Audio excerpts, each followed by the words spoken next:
With Christmas being just around the corner, it got me thinking about some of the best-selling toys that have been available to us throughout the years from Christmases long gone. So I went scouring the internet and I looked at various different lists, and 9 times out of 10 it was the same toys. But every now and again you get a different one. So what I've done, I've made my own compilation of toys that have sold well throughout the years, and I'm going to show them to you today. Okay, so the first on the list is the Proton pack from the real Ghostbusters. And I remember this being a big toy in the 80s. I never actually had it, but I knew friends who had it, and that was the way I actually got to experience this toy. And it was a great toy. Everyone wanted to be a Ghostbuster, but like I said, I didn't have this, sob story. But I did have the Ecto one, and I had the Ghostbusters figures. I had a Slimer. I didn't have the Firehouse, but I had the vehicles. I had Ecto 2 as well, the helicopter, and they were really great Christmas toys in the 80s. And, you know, I played with them well into the 90s. They were fantastic. And you would have found them nestled under many kids' tree. And then we have the Mega Drive. Now, I have a story about this. The very first time I heard the theme tune to Sonic, and I say heard because I didn't actually see it, I could just hear it, was, I think maybe a week after the Mega Drive had been released. And I'd been a little bit naughty, so I was sent to the Sturs. That was my timeout place. And I remember my brothers booting up the Mega Drive in the other room, and I heard the classic theme tune to Sonic the Hedgehog, and I really wanted to get off them stairs and go and play the game, but I weren't allowed. I had an extra 15 minutes. So the first time I heard the theme tune, I was in trouble and I was being a bit naughty, but eventually I did get to play it, and it's probably one of the best games ever made. Of course, the Rubik's Cube. This has got to be one of the best selling toys ever, not just at Christmas, but ever. And I can't do this. I've tried many different times and I just cannot crack it. I've even watched people do it on YouTube. I cannot crack the Rubik's Cube, but my son can do it in seconds. Here we have the Tracy Island. Now, I'm not really into Thunderbirds. I remember my dad loving it, but it wasn't really my thing. But I do remember when these came back in popularity in a very big way, and they sold out. So if I remember rightly, a show over here in the UK called Blue Peter actually taught you how to make one of these out of everyday objects like toilet rolls and, I don't know, furry liquid bottles maybe, I don't know, but I remember them showing you how to make it out of paper mache and cardboard boxes, and it was amazing. The finished product looked fantastic. So if you couldn't get it for Christmas, this was your next best thing to make it, and I think somehow it was more fun to do that. Here we have the Technodrome. Now, apparently this was a big selling toy. I had the Ninja Turtle figures, I had the Turtle Wagon, but I never had the Technodrome, and to be honest, I wanted it, but obviously the figures weren't to scale with the Technodrome, and I was a weird kid and that would have really bothered me. I needed a Technodrome that was about the size of a house to play with my figures because I needed it to scale. But it would have been a cool toy to have, but I just didn't have this one, but I had the Blimp, and I'd say that was even better. Here we have the Thundercats layer, and I don't think I had this. I had Mumra's layer, and there's a funny story behind that as well, which I'll get into later. But I never had the Thundercats layer, but I really, really wanted it. I was a big fan of Thundercats. I had the Lionel figures, I had Mumra, I had Mumra's castle. Now, like I said, I'll get into that a little bit later, but this one I never had, but apparently this was a big selling toy when it came out at Christmas. Now, I think everybody who grew up in the 80s would have had one of these. I remember having one. You wind it up and the screen moves along and it plays a little lullaby, a little tune. And I remember having one of these in my toy box for quite a long time. This one I included just because it just brings back memories that I almost forgot that I had. And this one as well, I picked this one on purpose because I scrolled across this picture on the internet and instantly I remember this. I had one of these, but for about 30 years I totally forgot that I had one of these. This was like a little wind-up radio which played lullabies once again. And just looking at it, I can remember holding it, I can remember the texture of it, and I can remember the sound and the feel it made when you cranked it up. It's funny how some images unlock memories, and this one most certainly did for me. The Chatterphone, Fisher-Price Chatterphone, I'm sure it was called the Chatterphone. I remember having this in my, in my collection of toys as a kid, and you pull the string and the eyes would move around. Pardon me, the eyes would move around and the nose would move, I think, as well. And I think it made a little noise. Yeah, this was definitely a toy that I had in my toy box. Now this one, I don't actually know what it's called, but I remember it well. And it's not, I think it actually was a toy that I owned, but I remember it more from being in doctors' waiting rooms, because they always had a box of toys for kids to play with who were waiting to see the doctor. And then this one, I remember, always turned up in the doctor's waiting rooms or the dentist's waiting rooms, and you know, it made different noises and clicking sounds, and you had the spinny wheel at the top. Polly Pockets. I remember my sister playing with Polly Pockets back in the early 90s. She absolutely loved them, and she had so many of them. And you know, obviously it weren't really my thing, but then they brought out Mighty Max. I was absolutely into them. Finally, I could have a toy like my sister had, and they were so good as well. They give you so much play value in those little sets. You had small ones, you had medium ones, you had massive ones. They were fantastic. Now this, I remember very fondly. I had one of these, and you could send the car up the elevator. I think it was a Little People garage, and you could send the car up the elevator and then it would come back down the ramp. And you had dedicated cars for these, Little People cars. And over the years, they kind of vanished, and then I would use my Matchbox cars on these and my Hot Wheels cars. And this garage, even though it is a baby's toy, I had it for quite a long time, and I would play with it, you know, going into my, I don't know, maybe my 9s and 10s. And yeah, it was a good little toy, and I remember it well. My Little Pony. I don't know this well. I never had any My Little Ponies. I think my sister might have had a few, but this was on the list, so I just thought I'd include it anyway. I don't really have a lot to say about these. I know there are fan clubs out there called Bronies who are very massive on My Little Pony to this very day, but that's as far as my knowledge goes on My Little Ponies. Cabbage Patch Dolls.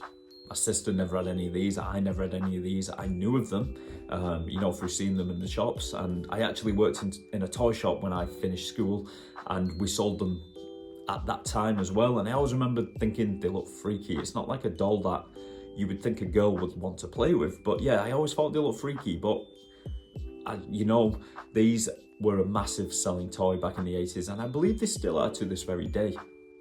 Micro Machines. These were absolutely fantastic. I remember having a very micro DeLorean from Back to the Future, which I used to absolutely love. And then you had just the generic cars as well, which were fantastic. And I remember just kind of pushing them around with my finger around the table. Yeah, you could get this truck set here, and I think it opened up into a little play area. I'm sure it did. And I think it was also a storage solution for your little Matchbox cars, which were most definitely going to get lost. You weren't going to have these for long before you had to replace them. The Sony Walkman. I never had this one, but I had the later editions, and this was a must for me. If my Walkman ever broke, I needed a new one. Just like now, actually, wherever I go, I need to have music or a podcast playing in my ears. And when I was a kid, and when I went to high school, I had to have my Walkman, and I had so many batteries in my backpack because, you know, God forbid, I ran out of batteries and I had nothing to listen to on the walk home. So yeah, Walkman, massive part of my childhood and many other people's as well. This, I remember very fondly, the Buglings. I had this actual one actually, and I can still remember how it feels to put your hand into that cold rubber. And there was something very special about it. It was a great little puppet. Like I said, I can remember the texture. It was a very weird rubbery texture, which felt a little bit sticky at first. Not too sticky, but a little bit sticky. And you could actually make the eyes move around as well inside of the head. And if I'm not mistaken, I think the eyes glowed in the dark, which was a very nice touch. I used to find myself in my grandmother's cupboard, and it was like under the stairs cupboard, and I'd shut the door and just look at the eyes lighting up. It was a great toy, this one. The Care Bears.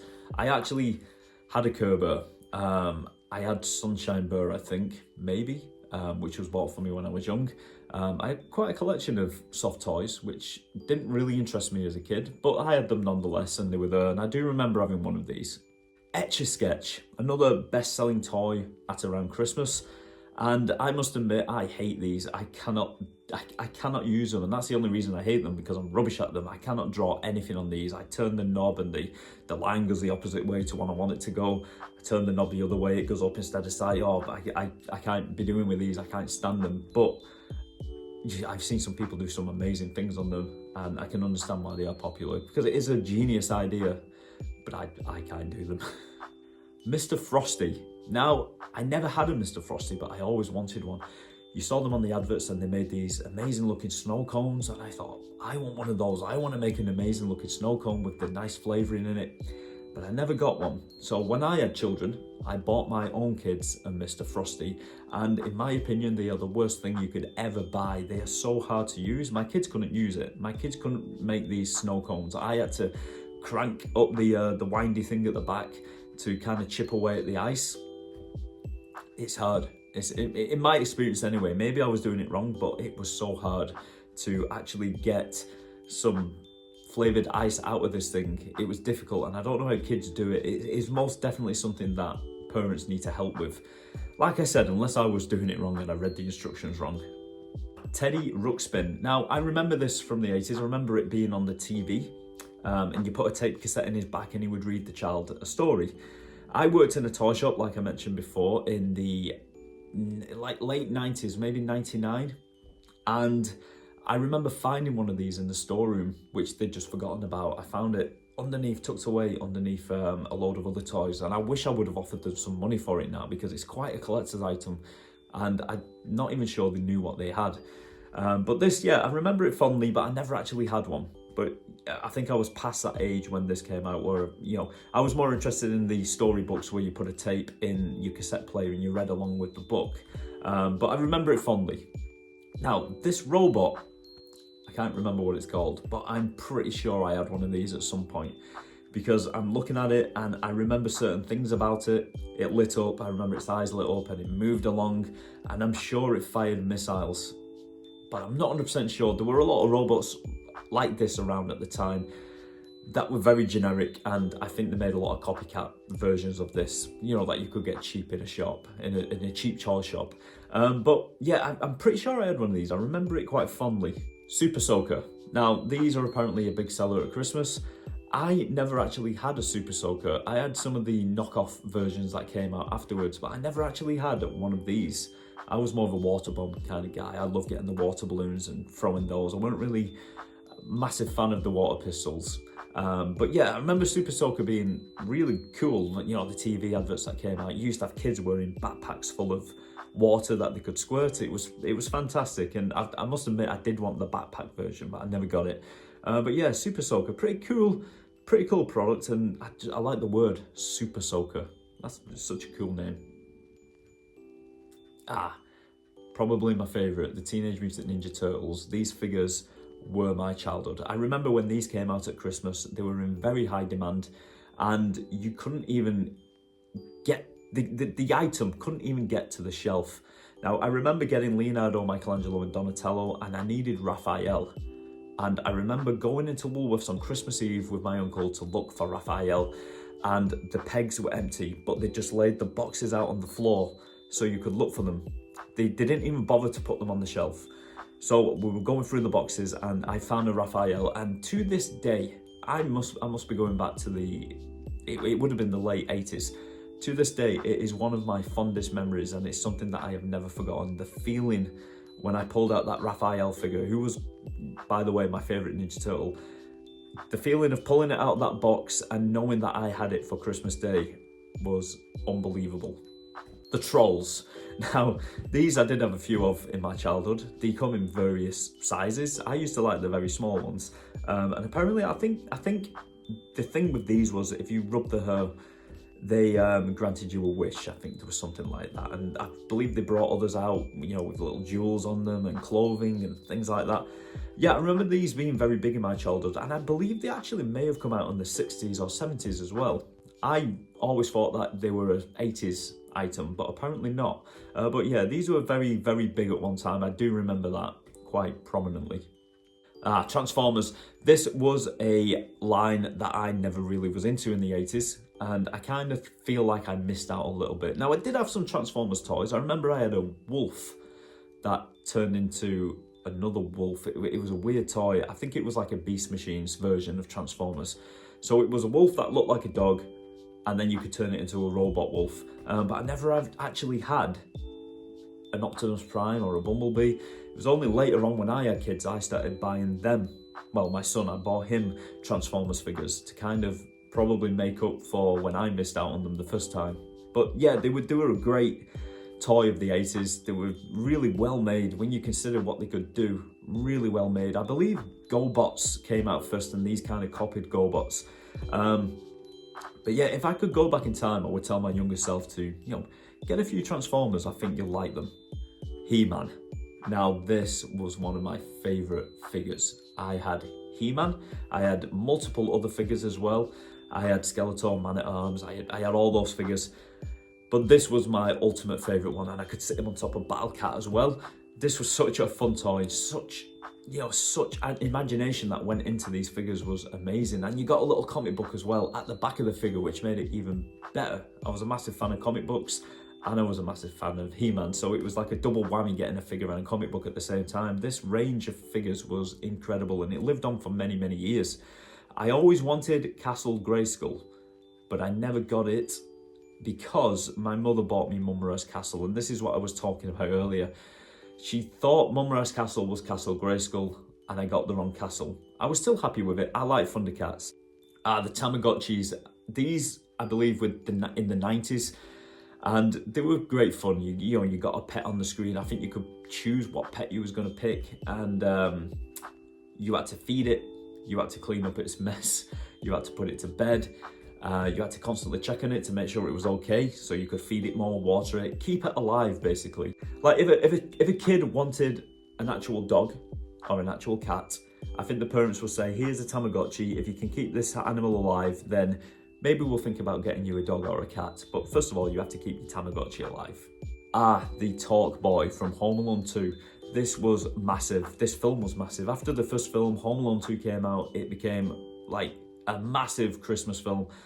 And this item here, I remember selling like hotcakes, and it's another item that I never had, but I really wanted it, but I never had it. But the Talkboy was great. You could speak into it and then change your voice just like Kevin did in the movie. And I had all these great ideas for this product, how I could make some really good prank calls, just like he did, but I never got it. Probably for that reason, maybe. Probably my parents didn't want me making prank calls, so maybe that's the reason why I didn't get it.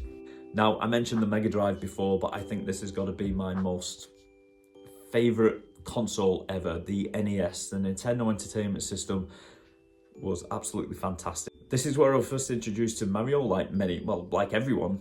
First introduced to Mario on this game, Duck Hunt, where you could shoot the ducks on the screen. And this console was advertised more of a toy rather than a gaming console. And man, it was just so good. And to this day, I remember the feeling I had when I actually opened this on Christmas morning. And now bear in mind, I think I got this a few years after it came out, and I was still in love with it, even though the Super Nintendo was out at the time. This was my console of choice. This was the console that I actually wanted. And I had a little plastic suitcase as well that you could put it in, which was made for it. And you could put your little games in as well, and you could put the console in and all your wires, and you could carry it around from house to house. What a time to be alive. The Furby. Now this came out, I believe, in the 90s, maybe mid-90s, and I remember they looked like such a good little toy on the TV. They would interact with you and talk with you, and they were in many ways, but they would not shut up, and they tended to wake up. You could be watching TV, or even worse, you could be asleep in bed, and these things would wake up and just start talking and scare you half to death. I remember them well. We had quite a few laughs with these actually, but I had a few terrifying times as well in the middle of the night. Power Rangers. This was a toy range that came out when I was just about growing out of toys. I'm saying that fully aware that I collect toys now, but you know what I mean. I was at school, I was in high school, I couldn't really go around saying I've got Power Ranger toys, so I never really showed much interest in this. Well, when I say that, I watched the show. I just didn't admit that I watched the show. And I remember seeing the figures in the adverts and just really wanting them, especially the Zords. But I felt like I should be embarrassed to collect them at the time. I wish I could go back and tell my younger self to just, do whatever you want. If you want them, get them. But I didn't. But the Zords looked awesome. The Zord toys looked awesome, and these figures looked awesome as well. And I believe my sister got a Trini doll. Was it Trini? The yellow Power Ranger? I think it was Trini or Trinity. One or the other. She had the yellow Power Ranger doll, and yeah, it was quite good. It's quite a good little doll. It was like a Barbie doll version. But these were the ones that I wanted, but I decided that I was too old to collect them. Buzz Lightyear. I remember this toy being so hard to get hold of, actually impossible to get hold of. I don't think they anticipated what a hit they had on their hands when they brought out Toy Story 1. And just like in the film where Buzz Lightyear was the #1 selling toy, it kind of mirrored that in real life as well, and no one could get hold of these figures. And I seem to remember, and correct me if I'm wrong, when Toy Story 2 rolled around, you had no problem getting a Buzz Lightyear figure. They were everywhere, and they have been ever since, and I've actually got one upstairs. Bratz figures. I remember when these actually rivaled Barbie dolls back in the late 90s, early 2000s, I want to say. Maybe it was a little bit later. But yeah, these were seen as the dolls for a more, I don't know, maybe an older child. There was a lot of controversy around these. They look very different to a Barbie doll, and you know, a lot of people didn't like them. Some people did. They didn't think they were suitable for kids. I kind of know where they're coming from. Barbie was a lot more innocent. These kind of pushed the boundaries a little bit. But I remember them being a massive selling toy when I worked in the toy shop. You know, everyone was after these at the time. The Game Boy. Now this is so iconic, and it's another one that I never actually had. I've had a go on it, but I've never actually owned one. And I always wanted one as a kid, but it was kind of always out of my grasp. I never actually got one. I think I had a Game Boy Advance, but this one was the one I really wanted. And even to this day, I kind of toy with the idea of buying myself one. But these were great, and it was made with a very dull screen, like a calculator screen actually. But in many ways, this was better because you got the most out of it. It took a lot of batteries, but those batteries would last a hell of a long time because the screen was so low performance. And I think to this day, that is probably a good thing about this console. And the last thing you want is to be playing in the middle of a game and your batteries die, which happened quite a lot, I remember, with the Game Gear. I had that, and it was massive. You held it in your hands like that. It was massive. It was nothing like this. I always wanted a Game Boy. I didn't want a Game Gear. Now this was one of my all-time favourite toys, and I still own it. It's one toy that I never threw away. The Batmobile from 1989's Tim Burton movie. This was so good. The boot opened, you could fire missiles from the front. It did so much. Well, it did so little actually, but it felt like it did so much. Your imagination was key when you was growing up in the 80s. And they put a lot of imagination into the toys, and this one I just loved. And I had the Batman figure where you could pull the rope from his belt and he would zip line up. It was just, like I said before, it's just a great time to be alive when you had toys like this. And that is about it. I think we've come to the end of our little trip down memory lane. I hope you enjoy some of them toys, and let me know in the comment section if you recognised any of them, if you had them yourself as a kid, or let me know of any toys that I may have missed out. Toys that you were fond of as a kid that I might have missed out on this list, and you kind of wishing that I'd included it. Let me know in the comment section, and if I don't see you before Christmas, have a Merry Christmas and a Happy New Year.